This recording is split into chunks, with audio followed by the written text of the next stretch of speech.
it's as people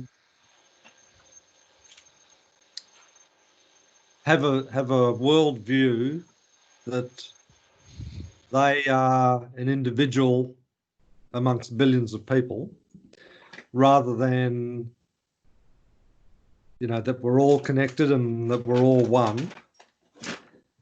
So if we have someone who's sort of operating from the position that I is me, not I is all of us, then that position of isolation or separation, in my view, leads very quickly into a position which fear arises. And the reason that fear arises, it's me against the universe, so to speak.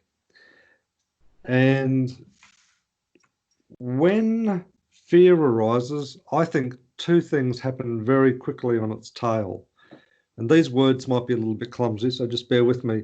I think that the initial reaction or response to that fear is, and there's a better word, but I'm just going to choose this one for the time being, is violence. And violence can manifest itself in a whole spectrum of things, everything from murder back to speaking harshly or having a mindset. Well, if we talk about it in a business context, because there's lots of context, but if we talk about it in a business context, crushing my competitors, that's an act of violence, because it seeks to do harm to others. And the other thing which falls very quickly onto the tail of that is greed, is that there isn't enough and I've got to get as much as I can to me. Now, my proposition is that it's probably going to be important for us somewhere through the course development or through the selection of students or whatever that is we need to dredge some of that, base level stuff up. Because if the starting point from someone is this is about me, then I'm not sure that the student is going to be a good candidate from the get-go until we start to address some of these fundamental issues to start with. Because if they're in it for self-interest, then a lot of the stuff that we talk about in terms of people mattering and sufficiency and that, they're going to be a hard slog, because at a fundamental level, if the person hasn't really come to a realization that, there is one God and, the one creator, and that the creator exists in each and every single one of us, then it's kind of going to be hard work to move through the model that we're proposing, because even maybe at an unconscious level, there's going to be this fear, there's going to be this, violent sort of response and greed response sitting there underneath there, which is going to have to be addressed, because if it's not addressed, authenticity right off the bat is going to be a big issue, I think. What do you think?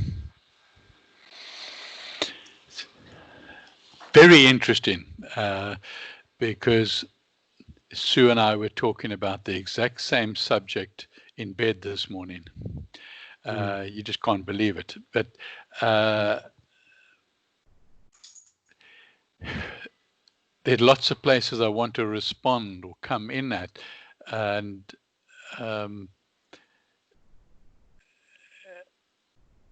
first of all, I do agree with everything you've said. Okay, there are no buts. I do agree. Where, with the potential client, is then where do we start with them? Okay, don't answer. That's a rhetorical at the moment. Where do we start with them? And or are we now assuming that they have got through the whole process in the evolution of their own life that they're landing up with a good understand of spirituality and a good involvement in spirituality. Then I want to just move to another angle to come in. I sent you this afternoon the Phoenix Rising what and the Phoenix Rising why. Okay? Yeah, I just had a quick read of those. Yeah. Now that if we look at the what, okay, let me just call it up here quickly. Okay. And I'm just going to read what I sent you, so I don't get any words wrong. Okay. This is now addressing what is the Phoenix Rising going to do. Okay. The what. Through a creative, transformative online training and coaching, Phoenix Rising is the catalyst for enterprising entrepreneurs who aspire to reimagine, adapt, thrive, and build a sustainable business in a new digital distribution environment where people matter and incorporating the universal rule of sufficiency. Now, that's us, okay? And we are going to, from our previous conversation, we're going to still take apart what digital distribution consists of in the future, but nothing there that I wrote is the word spiritual, okay? As far as the what is concerned, which is what we'll be doing for students. The why have we got this what? Which you could also, in the historical type thing, maybe also call it the intent. And I'll read it. Promote and support a sustainable, authentic society that serves humanity for the sake of the people in it. Authentic, spiritually aware people will save humanity from industrial destruction more than anything else on planet Earth. Okay. Now, that encompasses the why and the spirituality that you are referring to in your opening remarks. Okay. It's in our why, but it's not in our what. So we need to say, right, actually, must it be in the what, in our what? In other words, then that is part and parcel of what we are offering to a student is spirituality.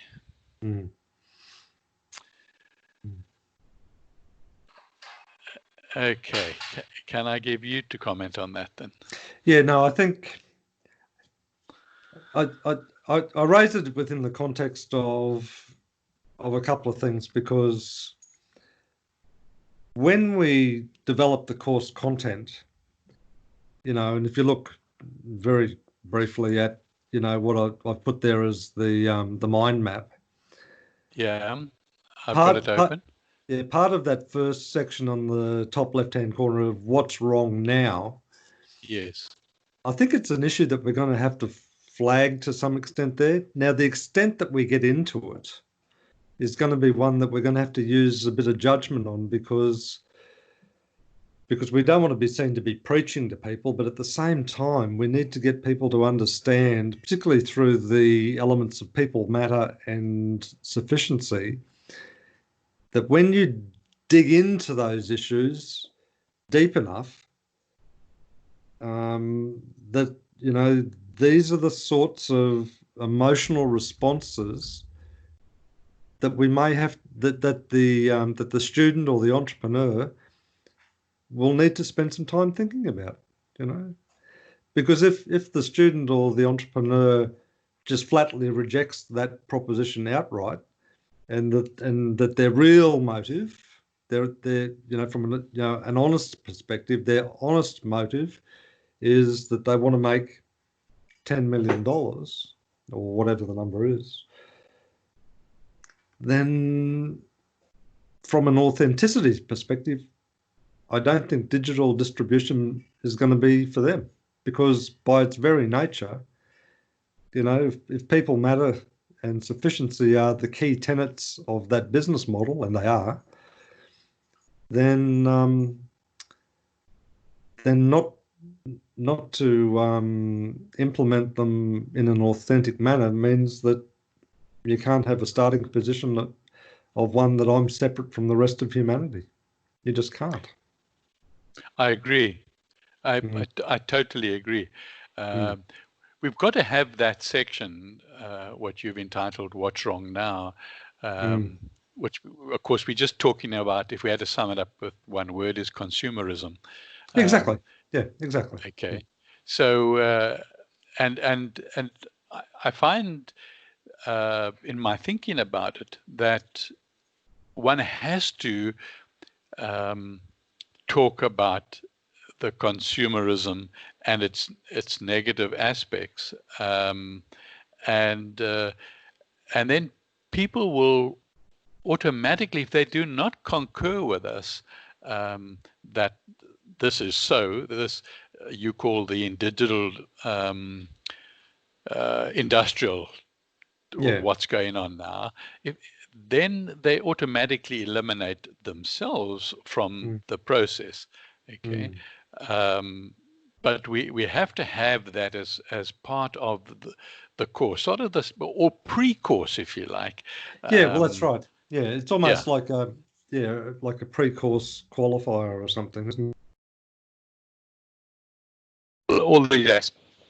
And then enables people to essentially self-select out if they don't sort of tick these boxes, doesn't it? Yes, I agree. So we need to write more about what's wrong right now, and sort of put that into a bank of somewhere, and release it as part of the course, or release it as part of the marketing as well, or both. And I've started to document that, because in essence, the answer to the question of what's wrong now is almost going to become a de facto definition of what digital, what the next transformation, let's not even put a title on what the next transformation potentially is going to look like, so yeah. And maybe a good way to sort of help communicate that process is for you and I to put our hands on our heart and say, this is our starting point. We're not just talking about it. This is where we're coming from. And maybe that makes it a bit less threatening for someone who thinks they're going to have a hardcore business discussion, and it turns out that one of the key issues we need to address right up front is a key spiritual position. So. But there'll still be the elements, traditional elements that you and I have grown up with and have been spoken about at the IIB and so on. You've got to grow a business, okay? Once you've dealt with the why, okay, and you then you got to plan your business, and you got to grow your business. Is it going to look any different from the structures that you've got now? I would hope so, yes.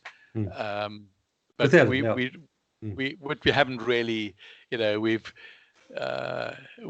looked or scratched at holacracy, and I've looked at the digital nomad, and sort of as what it's going to look like. I'm sort of trying to get a feeling of what it would look like.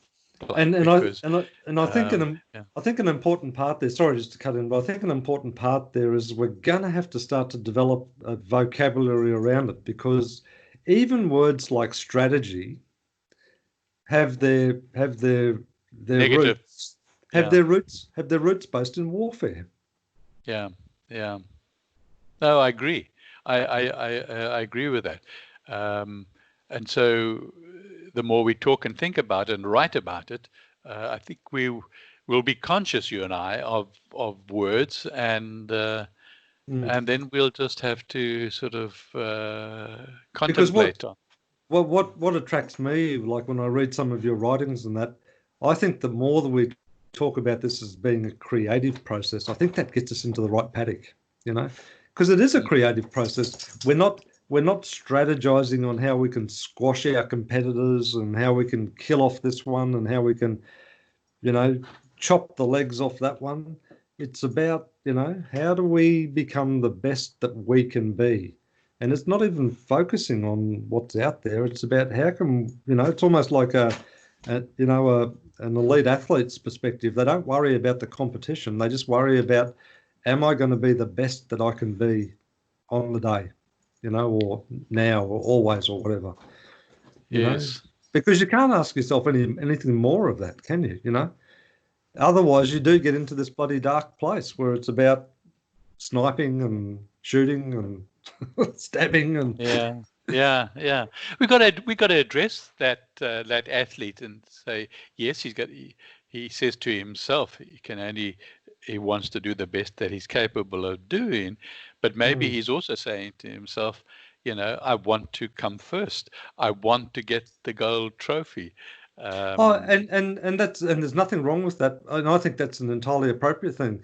But as soon as you stray into the territory of, and I'm going to beat them, and I'm going to this, that, that takes you into a dark space, and that's the subtlety and the, that's the tightrope that we're walking there. Because if you step on this side of the tightrope, it takes you into a very different place than it does is if you continue down that very narrow path. It's a bit like, almost like the biblical scripture, isn't it? Like, like the pathway to heaven is like passing a camel through the eye of a needle. It's that sort of precision, right? That is called for, really, isn't it? This is not a sloppy area. This is something that we need to be quite laser focused on these fundamental principles, and we need to make sure that, and I love, like your authenticity. We've got to be very authentic about how we apply these principles in this enterprise that we're creating, because I think it is a creative process. Right. Yeah. Yeah. And coming example, the athlete, there's a subtlety between I want to win, and in order to win, I have to beat all the others. Okay. So there's but that's the nuance, isn't it? I want to win, but to win this race, I need to be down at that line down there within 8 seconds. Yeah. Because I think that will be the win. Because if they're running down the field, looking left and right, then I think that they've got their eye off the target. Yeah. And and I think that's how subtle it is. As we move forward into the practicality of building the business.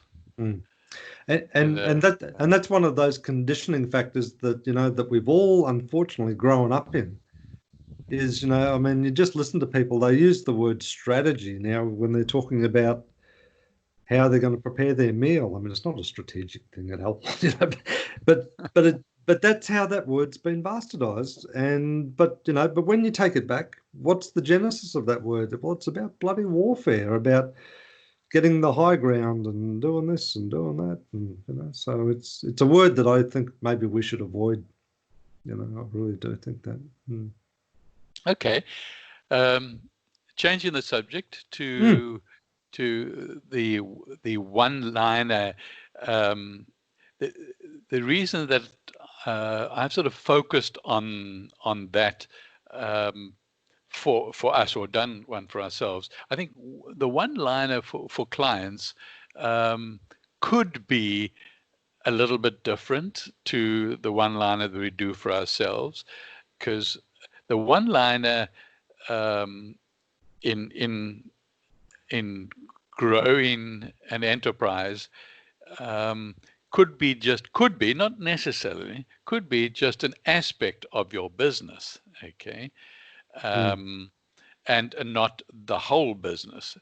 But when I did ours, I decided to try and get the holistic thinking, and I did it for our entire business.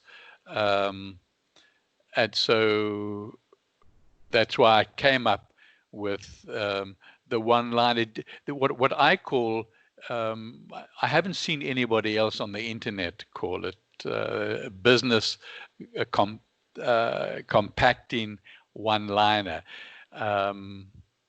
Business is obvious. Compacting is bringing it all down into one line. Your business, what you do and why you do it, is in one sentence.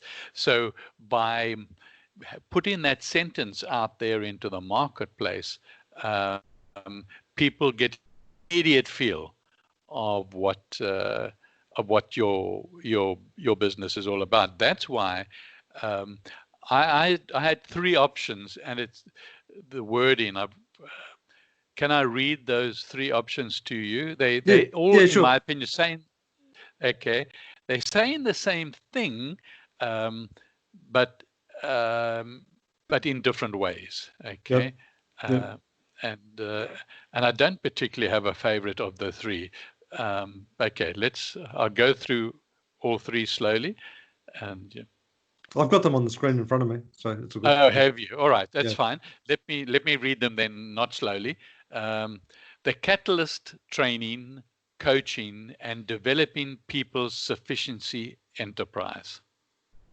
Okay. Or the catalyst trainer and coach to develop an enterprise based on people, matter, and sufficiency. Or the catalyst training, coaching, developing people's sufficiency for enterprising entrepreneurs. So this is a one-liner describing what you and I are going to be doing. Comment? No, I think they're, I suppose one thing that sort of comes to mind is I wonder whether, like on that mind map, sufficiency and people matter are like constituent parts of the digital distribution model. So I'm wondering whether we need to identify them as such, but that's more of a question in my mind than a statement. The other thing is I've just put one through on the chat to you on Skype there. And again, it was literally just while you were talking there before, and I've just put there, Phoenix Rising seeks to be a transformative catalyst for entrepreneurs interested in developing a digital distributive enterprise. So that's probably more of a what, isn't it, than a compacting one-liner. Yeah, well, finally, they both got to be a what. It's just that the one has to be as short as humanly possible, that will catch the eye from somebody who's browsing or heading, or and eliminates themselves immediately, or the energy attracts them. Okay. So the what can be much longer, because the what is clarity for ourselves. You know, the one-liner is for everybody on the planet. Yeah, well, that makes sense, because I guess that little statement that I've just made there, like Phoenix Rising seeks to be a transformative catalyst for entrepreneurs, blah, blah, blah. And maybe that after that, it says, we will do this by, and then incorporate those elements that you've got in the what statement above, perhaps. Yeah. Because as you rightly say, it's for us primarily, isn't it? You know, it's about, you know, so what do you guys do? Well, this is what we're seeking to do, and this is how we're going to do it. Yeah. Okay, yeah. Can you say that sentence that you've written there and use other words for seeks to be? Well, actually, it's funny you say that, because I was just thinking maybe we should just put that in the present tense. So Phoenix Rising is a transformative catalyst for entrepreneurs interested in, So seeking is something that's not here now. Let's just say, we are here now. Phoenix Rising is a transformative right. catalyst. Yeah. And it then we're getting down to that one sentence. Phoenix Rising is a transformative catalyst for, you can put in enterprising entrepreneurs. You used that word somewhere else, and but entrepreneurs, if it's going to be a one sentence, then you must, then just leave it as entrepreneurs. Interested in developing a digital distribution enterprise. And then the follow-on would do you be, think the word interested, take that out as well? If we're using a one-liner now. Yeah. In developing a digital distributive enterprise. Yeah. And then it will be, we will do this by, Yeah. Well, you see that the one-liner is, you put it into all sorts of articles. You put it into titles of sometimes of the article, and it's something that if you were going to have at a convention or something, that would be up on a banner. And so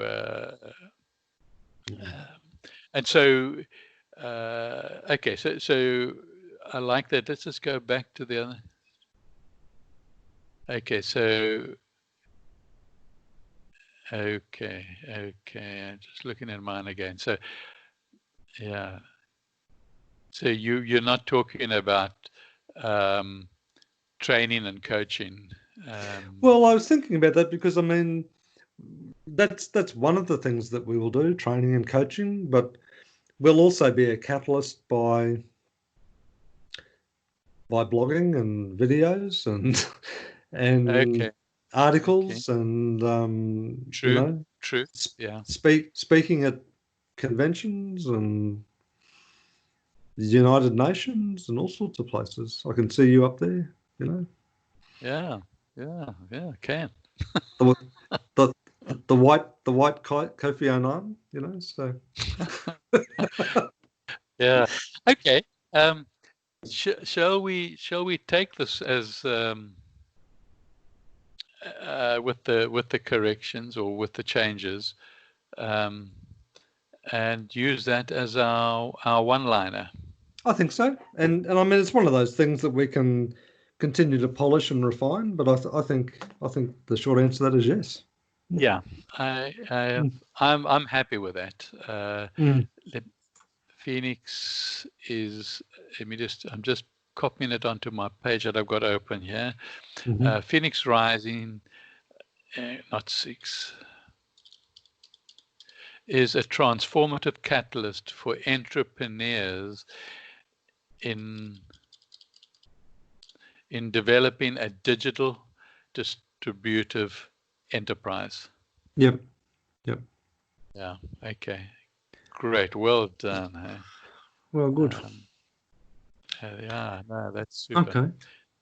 So one of the other things I just wanted to share with you that I haven't sent to you at this stage is, in a pragmatic sense, I was just sitting here just running some numbers on what the Udemy course might look like for our information. So basically what I was thinking is that in terms of a target market, I think North America is prime for the picking at the moment, given everything that's going on up there with, millions of bloody COVID cases and... Oh, no, I totally agree with you. Industry that's in tatters and disillusioned communities and all that sort of stuff. So if we make, and it's not excluding anyone else, but I just sort of saying, if we make that our target market, on Udemy, the pricing, not surprisingly, is in US dollars. So I've just run a scenario here. It was more for my own curiosity than anything, but I've just run a scenario here and say, if we have a price point of $99 US dollars for the course, which is probably way too cheap, but anyway, maybe we can have an introductory offer just to get the early adopters on board. Yeah. In a market the size of North America, If we get 1,000 students, it's $99,000 US. Mm. If we get 5,000 students, that's $495,000. If we get 10,000 students, that's $990,000 US. If we get 20,000 students, that's $1,980,000 US. Now, the Udemy fees, as best as I can determine, are around about 5%. So for Okay. 1,000 students, the fee to Udemy will be $4,950 US. And at the other end of the scale, and I'm not saying 20,000 because I think potentially the market could be a lot bigger than even that. So for 20,000 students, the Udemy fees will be $100,000 US. But out of a revenue of nearly $2 million, like, we would spill $100,000 on a Friday night drinks, wouldn't we?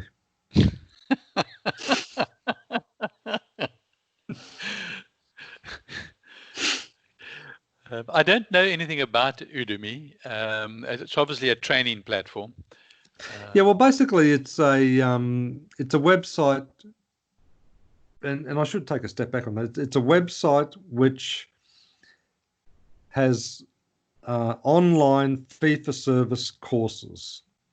Now, there's a criteria that you must meet before the course can be listed. So the course has to be approved by Udemy, so it needs to meet their standards and their style.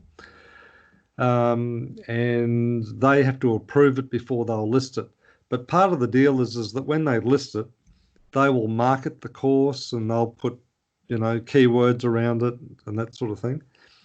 But the interesting thing is anyone who's on that Udemy site is not looking for a freebie. They do have some courses there which are free, like how to make a Udemy course and stuff like that. But they're not there for a freebie. They're there as a potential paying customer looking to fulfill a need. So the beauty about that is you haven't got all of those people there who are saying, oh, give me all this information for nothing. Having said that, though, there are courses on there, for example, like traditional business planning courses, like for $25, and you think, well, I know what I'm going to get if I pay $25 for a business planning course. They'll probably give me a Word template and say fill in the gaps or something like that. But this is an important issue in my mind because we need to think carefully about the pricing point. Because as you and I well know, even in this traditional environment that we've grown up on, is we need to make it look a good value proposition, but we also don't want it to look cheap. But we need to make sure that our pricing point doesn't devalue the quality of the offering that we have in the marketplace, So it's going to be one of those things where we almost, how elastic is the price going to be? If we pitch it at 99, what is our likelihood of catching 20,000 students going to be compared to if we pitch it at, say, 159? Does the pool shrink down to 15,000 students? The revenue outcome is probably no different. But, where do we want to sort of pitch it, Or should we even be starting the price point up at $500 US or $1,000 US? I mean, I don't know, and this is just one of those issues I'm just sort of flagging because, if we get this right, looking at those numbers there, and basically once we've done all the hard work, the only ongoing maintenance is going to be responding to students and course admin and stuff like that. So it's going to be largely passive income. There's a big potential there.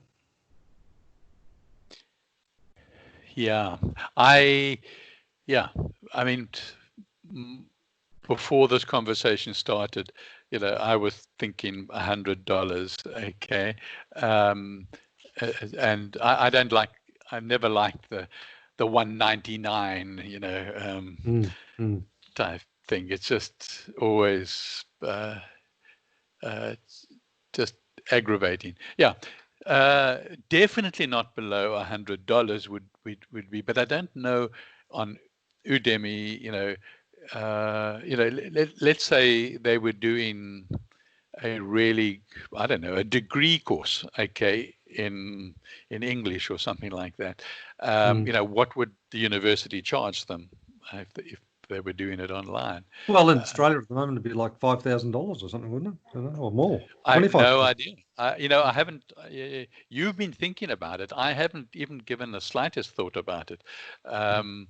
So we've got to pitch ourselves, where we believe that this is going to change the world.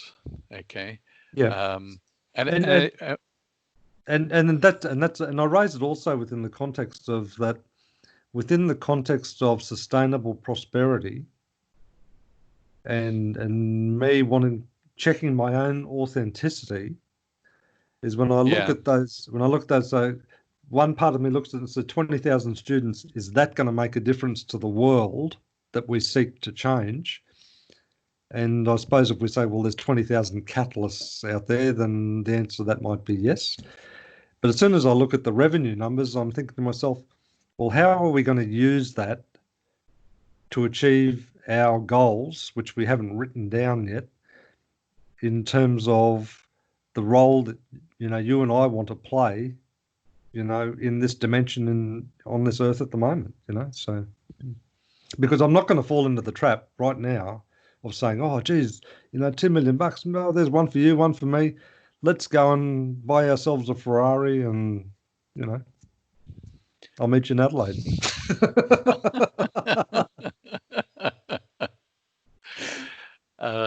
I don't think we're going to fall into that trap.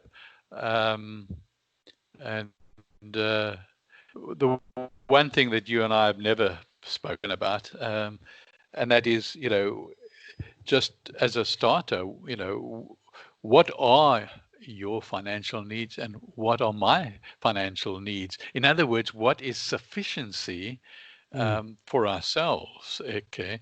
I mean, let me tell you, an income, Yeah, exactly. But I guess at the same time, so do I. But you know what?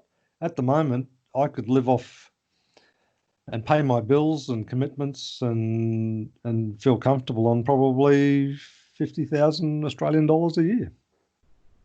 Yeah. Because I live a fairly frugal, simple life, and I don't intend on changing that. Yeah. Even if one of these things fell in front of us, So. Yeah, it's going 4, 12 or 48. Yeah. 48 would be. I mean, that's what we absolutely need right now to survive on, and what our current situation. And so yeah, that would be just nothing more, nothing less. Yeah. Okay. So on the basis of that, in round figures, 1,000 students then is basically our break-even point. Is that essentially what we're saying? 1,000 times 100, eh? Yeah. Okay. Well, we don't know what our expenses are going to be yet, do we? I mean, no, not at this point. But I don't envisage they're going to be terribly. Yeah. But I guess anyway, but we should develop a contingency though, just the same, But yeah.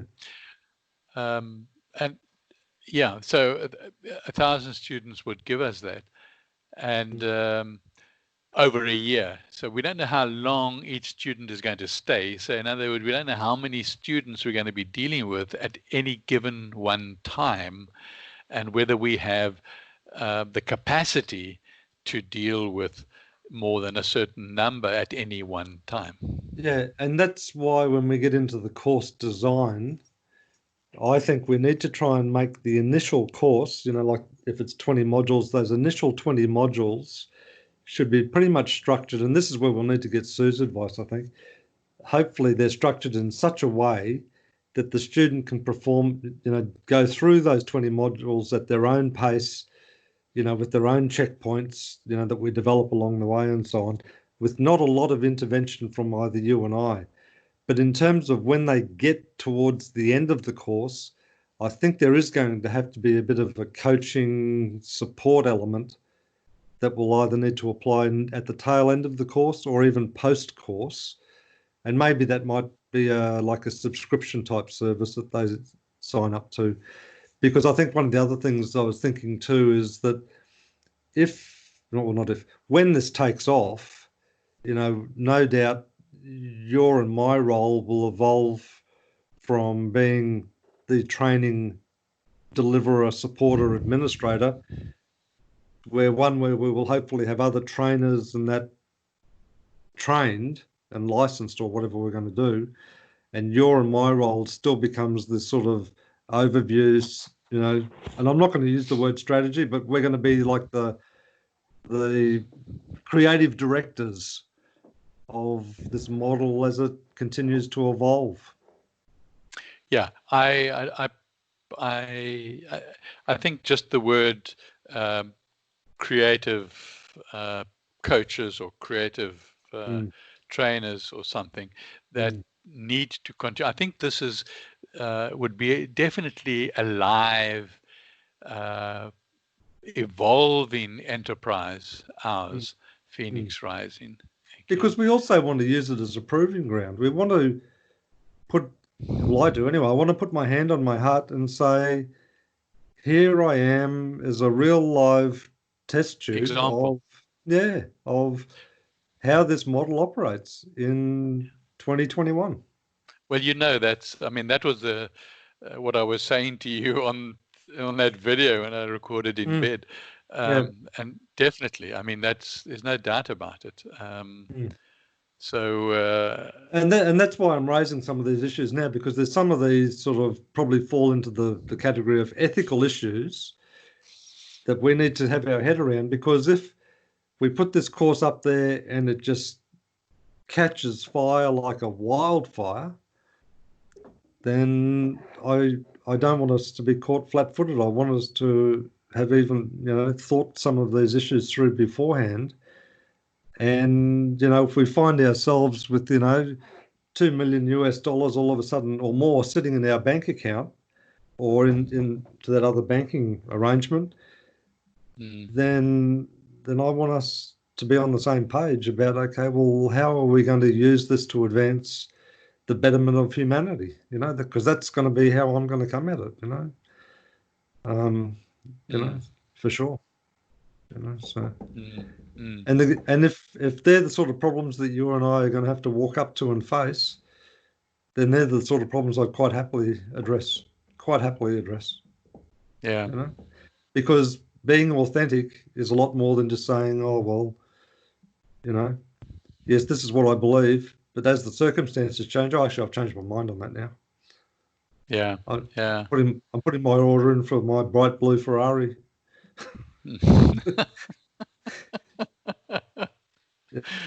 Yeah.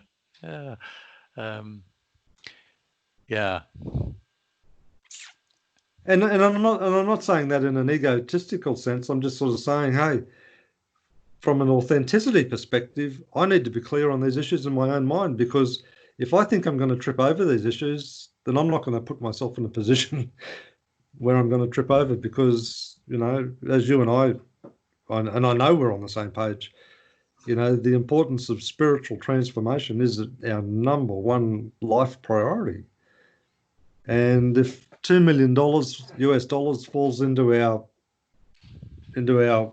path, I'm going to want to have been in a position where I was, okay, I've thought about this, and this is how I'm going to use those funds, unlike Bill Gates and others, to make a genuine difference to humanity as best I am able to, given God's grace and other elements. I'm going to be I've only been thinking about it for the last week, I suppose, and I'm sort of quite determined. I've got a real determination about it. It's like if this is what God puts into my path, then I'm not going to trip over this. I'm going to use this, to the most constructive and authentic way that I can. So that's fantastic. The one thing that comes to mind, I've given no thought other than this very moment. Okay. But definitely to evolve and build Phoenix Rising. In other words, I think one of the next steps once prosperity arrives is to go live and give talks around the world, and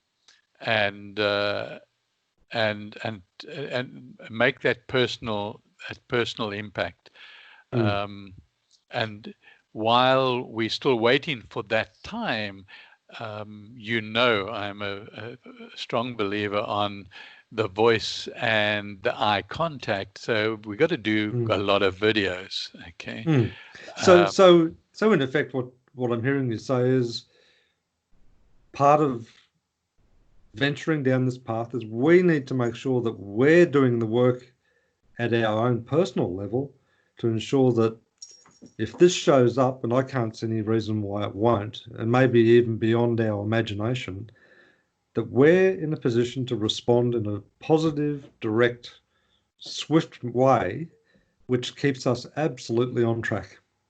Yeah. Yes. Yeah. Spot on. That TransferWise that I recommended to you, they're also like a new. They also, the reason, if you look at the founders and so on, they were looking to an alternative to the banking. They found banking to be, heavily gluttonous, and there was no need for it at all. So the TransferWise, you can open a TransferWise in any country in the world, okay, and it doesn't have to be linked to a bank account, okay, and people in America can pay into a Phoenix Rising transfer account. If you're going to do a company name, then one has to register that company in a particular country, not there. You have to have a registered name, okay. Otherwise, you do it in your personal name, okay. So, and America actually has a very interesting scenario for people who are not residents in America, who want to register companies and things like that. They actually have a law that allows it, and so. That could be a possibility. And that's one of the issues that we need to think about is that, do we want to have a non-human entity,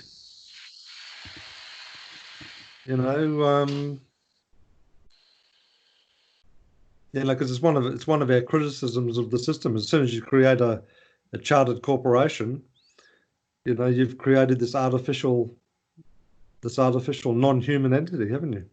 So, and again, they're the sorts of issues that we need to work our heads around, not only from a philosophical perspective, but also from a practical perspective about how we're going to take this enterprise forward. Because if we're going to struggle with some of these issues, then sure as heck our students are going to struggle with them.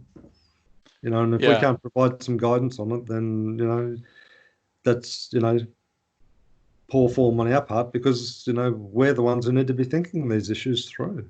So don't have to come up with answers, but we need to give it serious thought. So because the reality is that say for example that we had it went viral in effect, and we had 100,000 people sign up within the first 6 months. Well, of those 100,000 people that sign up, a percentage of them, hopefully a lot of them, may well have exactly the same issues that we're grappling with ourselves. And it's just part of my nature is I just want to sit there and think these issues through, rather than just diving in blindly and finding that, the pool that I've just dove into is full of crocodiles. So. Yeah. Right. Or hippopotamus.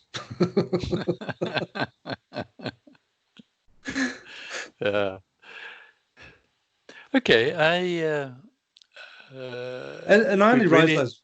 I only raise those, Mike, in the sense of let's start thinking about them, and maybe we can chat about some of these issues as we sort of think them through as well. Because I think there's no simple answer, but I think they're things that we owe it to ourselves and to our future students to say, yes, we've actually given this a great deal of thought, you know. So yeah. The one thing that I was thinking about again, just spontaneously now, that somebody wanted to take a course, and they say, well, and finds out they're the first one. Okay. That generally is not a good situation. So we need to give thought to that. And the thought that came spontaneously now was, the course price is, $250, okay, but we're having a launching, so everybody understands what a launch is. Okay. But maybe one way of overcoming that, though, is maybe we offer the course free of charge to our children, for example, or trusted friends or something like that. More on the basis of, hey, can you undertake the course? It won't cost you anything, but the only cost will be is we're going to ask you to sort of give us some pretty honest feedback, and spend some time with you and I, under sort of cross-examination about, well, what did you really think about this, and what did you really think about that, and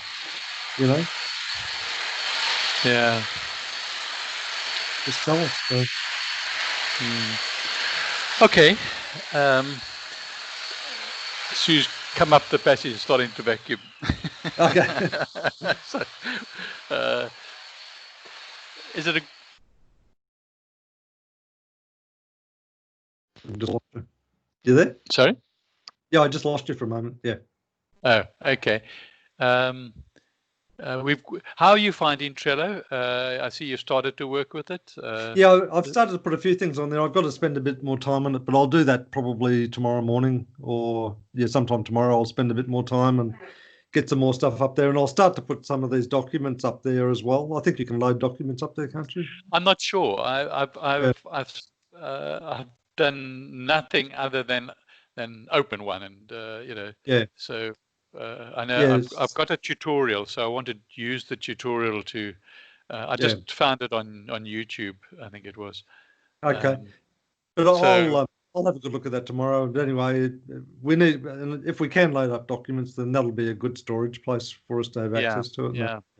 But if you can't load the actual documents, you can definitely load the links. The links, that's true. That's true. Yeah. Whether you got them somewhere in iCloud or something, you can get straight to them. Yeah. Okay, that seems good. Okay, well, let's talk about that then on a Wednesday. Yep, and you're happy with the stuff that's coming through? Like from my end, you're all okay with where we're heading on that? Yeah. Oh, it's amazing. Okay. No violent objections or? No, I think like the mind map. It would be nice if I don't know what you did it on, what software you did it on, but you saved it. Just in PowerPoint. Sorry? Just on PowerPoint. I've sent it through. Because it came up as a JPEG. Yeah, I did it. I sent it through as a PDF, but I've sent you the PowerPoint slides anyway now, so they should be on your email. Yeah. Oh, good. Okay, yeah. So then it'd be good because then we can just use the one and send it back to each other. Yeah. And add to it. Yeah. Okay, that's great. Okay. Very good. Good chatting. Until next time. Yes, it has been. Cheers, John. See you now. Okay. Bye. Bye.